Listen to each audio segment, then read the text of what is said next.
മുഖ്യമന്ത്രിയെയും ആഭ്യന്തരമന്ത്രിയെയും കേരള പോലീസിനെയും അടക്കം മൊത്തത്തിൽ ആക്ഷേപിച്ചും വെല്ലുവിളിച്ചും കറങ്ങി നടക്കുന്ന കുപ്രസിദ്ധ കുറ്റവാളി അർജുൻ ആയങ്കി മലപ്പുറം എടപ്പാളിലും എത്തി. ഒരു റെസ്റ്റോറന്റിൽ പ്രതിയും സുഹൃത്തുക്കളും ഭക്ഷണം കഴിക്കാനെത്തുന്നതിന്റെ ദൃശ്യങ്ങളാണ് പുറത്തു വന്നിരിക്കുന്നത്. അർജുനെ ഒളിവിൽ താമസിക്കാൻ സഹായിച്ച വട്ടക്കുളം സ്വദേശികളായ അഴകത്ത് വളപ്പിൽ 33 വയസ്സുള്ള ഫൈസൽ, അധികാരത്ത് വളപ്പിൽ 34 വയസ്സുള്ള അബൂബക്കർ സിദ്ദീഖ്, മുണ്ടേക്കാട്ടിൽ 36 വയസ്സുള്ള നൌഫൽ, പാലക്കാവളപ്പിൽ 36 വയസ്സുള്ള അഷ്കർ എന്നിവരാണ് പോലീസിന്റെ കസ്റ്റഡിയിലായിരിക്കുന്നത്. ഇവരെ പിടികൂടാനെത്തിയ പോലീസിനെ ആക്രമിക്കാൻ ശ്രമിച്ച ഉദിനിക്കൂട്ടിൽ മുഹമ്മദ് റാഫിയും കസ്റ്റഡിയിൽ ായിട്ടുണ്ട്.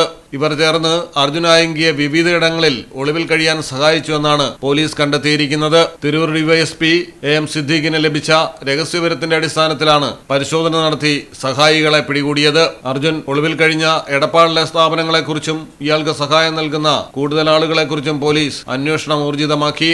പോലീസിനെ വെല്ലുവിളിച്ചതടക്കമുള്ള സാഹചര്യത്തിൽ ശക്തമായ തിരച്ചിൽ തുടരുന്നുണ്ടെങ്കിലും അർജുനെ കണ്ടെത്താൻ കഴിഞ്ഞിട്ടില്ല. മലയാളം ടെലിവിഷൻ, മലപ്പുറം.